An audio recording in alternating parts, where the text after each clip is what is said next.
Videos देखने के लिए सब्सक्राइब करें जनसत्ता.com, बेल आइकन दबाकर पाएं लेटेस्ट नोटिफिकेशंस। नमस्कार, स्वागत है आपका जनसत्ता में और मैं हूं कुमार संभव जैन। आज तारीख है 18 मई और दिन है सोमवार का। आज से देश में लॉकडाउन 4.0 लागू हो गया है, जो अब 31 मई तक रहेगा। लॉकडाउन बढ़ाने का फैसला केंद्र सरकार ने रविवार को लिया। हालांकि इस बार केंद्र सरकार ने कई रियायतें भी दी हैं। इनके तहत राज्य ग्रीन, ऑरेंज, रेड कंटेनमेंट और बफर जोन तय कर सकेंगे। साथ ही राज्यों को अधिकार है कि वो कंटेनमेंट जोन को छोड़कर अन्य जोन में आर्थिक गतिविधियों को भी मंजूरी दे सकते हैं। जिन इलाकों में कुछ समय बाद नए मरीज मिल रहे हैं, उन्हें बफर जोन के रूप में चिन्हित किया जाएगा। नए दिशा निर्देशों में रेस्तरां को होम डिलीवरी की इजाज़त दे दी गई है। इसके अलावा स्टेडियम बिना दर्शक के खुलेंगे।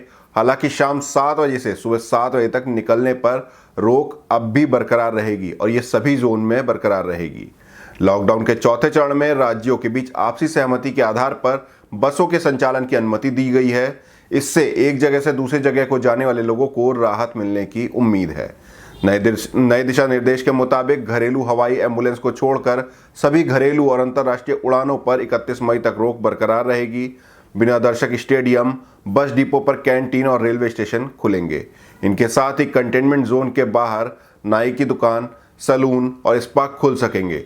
रेस्तरां को किचन खोलने की छूट दी गई है। साथ ही वो खाने की होम डिलीवरी भी कर सकेंगे। मेट्रो रेल सेवाएं, स्कूल, कॉलेज 31 मई तक बंद रहेंगे। सभी सामाजिक, राजनीतिक, धार्मिक, प्रार्थना और धार्मिक स्थल लॉकडाउन विस्तार की अवधि में रोक जारी रहेगी। Hotel, restaurant, cinema hall, mall, swimming pool और जिम भी बंद रहेंगे। बता दें कि देश में अब भी कोरोना संक्रमण काफी तेजी से बढ़ रहा है। पिछले 24 घंटे के दौरान देश में रिकॉर्ड 5242 नए मामले सामने आए हैं, जो एक दिन में सबसे ज्यादा मरीजों का आंकड़ा है। इस दौरान देश में 120 कोरोना मरीजों की मौत हुई। कुल मरीजों की संख्या 96,169 हो गई है। इनमें 56,316 एक्टिव केस हैं और 36,824 मरीज डिस्चार्ज हो चुके हैं। देश में कोरोना से अब तक 3,029 लोगों की मौत हुई है। केंद्रीय स्वास्थ्य मंत्री हर्षवर्धन ने बताया कि पिछले 3 दिन में भारत में कोरोना वायरस संक्रमण के मामले दोगुने होने का समय 13.6 दिन हो गया है, जबकि पिछले 14 दिन में ये दर 11.5 दिन थी। उन्होंने बताया कि देश में मृत्यु दर गिरकर 3.1% हो गई है और स्वस्थ होने की दर में सुधार हुआ है और ये 37.5% हो गई है। पूरा देश कोरोना वायरस से जूझ रहा है। उधर चक्रवाती तूफान अम्फान बंगाल की खाड़ी के ऊपर भीषण चक्रवाती तूफान में तब्दील हो गया है, जिससे ओडिशा और पश्चिम बंगाल के तटीय इलाकों में तेज रफ्तार हवाओं के साथ भारी बारिश का अनुमान जताया जा रहा है। कोलकाता में क्षेत्रीय मौसम विज्ञान केंद्र के निदेशक जी.के. दास ने बताया कि तूफान 20 मई की दोपहर और शाम के बीच बेहद चक्रवाती तूफान के तौर पर पश्चिम बंगाल में सागर द्वीप समूह और बांग्लादेश के हथिया द्वीप समूह के बीच से गुजर सकता है। तूफान का केंद्र ओडिशा के पारादीप से 980 किलोमीटर दक्षिण में, पश्चिम बंगाल के दीघा से 1130 किलोमीटर दक्षिण पश्चिम में, बांग्लादेश के खैपुपारा से 1250 किलोमीटर दूर दक्षिण पश्चिम में स्थित है। यह अगले 12 घंटे में एक बेहद भीषण चक्रवाती तूफान में बदल सकता है और अगले 24 घंटे में धीरे धीरे उत्तर की ओर बढ़ सकता है। कोरोना संकट के मद्देनजर देश में लॉकडाउन का चौथा चरण आज से लागू हो गया है। आज ही रक्षा मंत्री राजनाथ सिंह के घर पर केंद्रीय मंत्रियों की बैठक होगी। इस बैठक में कोरोना राहत पैकेज और आर्थिक सुधारों के क्रियान्वयन पर चर्चा होगी। बैठक में वित्त मंत्री निर्मला सीतारमण, गृह मंत्री अमित शाह समेत कई मंत्री मौजूद रहेंगे। बता दें कि वित्त मंत्री निर्मला सीतारमण ने रविवार को 21 लाख करोड़ के राहत पैकेज की 5वीं किस्त का ऐलान किया था। वित्त मंत्री ने कहा था कि पूरी दुनिया अब रिफॉर्म पर जोर दे रही है। हमने भी इसी दिशा में आगे बढ़ते हुए अब पब्लिक सेक्टर एंटरप्राइजेज में बदलाव का फैसला किया है। यह सिस्टम की संवेदनहीनता की पराकाष्ठा ही है कि जीते जी मजदूरों की कोई कीमत नहीं समझी गई और मरने के बाद भी उनके साथ बदसलूकी हो रही है। दरअसल मामला औरैया कांड से जुड़ा है। औरैया हादसे में मारे गए मजदूरों के शवों के साथ अमानवीयता का मामला सामने आया है।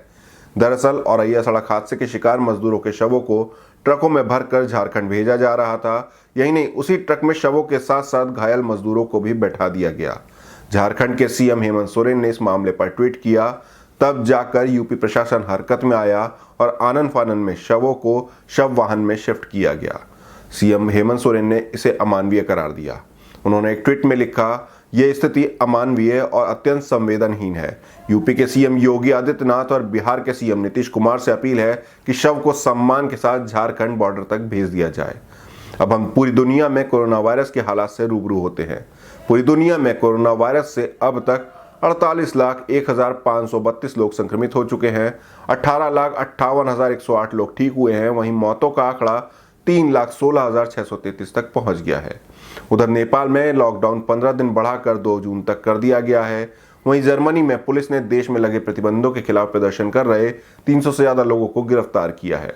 वे सोशल डिस्टेंसिंग नियमों का उल्लंघन कर रहे थे। अगर अमेरिका की बात करें तो यहाँ पिछले 24 घंटे में 820 लोगों की जान गई है। मरने वालों का आंकड़ा 90,000 से ज्यादा हो गया है। देश में 15,27,000 से ज्यादा लोग संक्रमित हैं। न्यूयॉर्क और न्यू जर्सी सबसे ज्यादा प्रभावित है। अकेले न्यूयॉर्क में संक्रमण के 3 लाख से ज्यादा केस हैं। यहाँ 28,000 से ज्यादा लोग अपनी जान गंवा चुके हैं।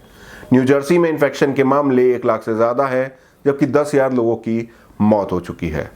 दुनिया भर में सबसे संक्रमित मरीजों की लिस्ट की बात करें तो अब रूस दूसरे नंबर पर आ गया है। यहाँ 2,81,752 लोग संक्रमित हैं, लेकिन रूस में मौतों पर काफी नियंत्रण है। यहाँ अब तक 2,631 लोगों ने जान गंवाई है।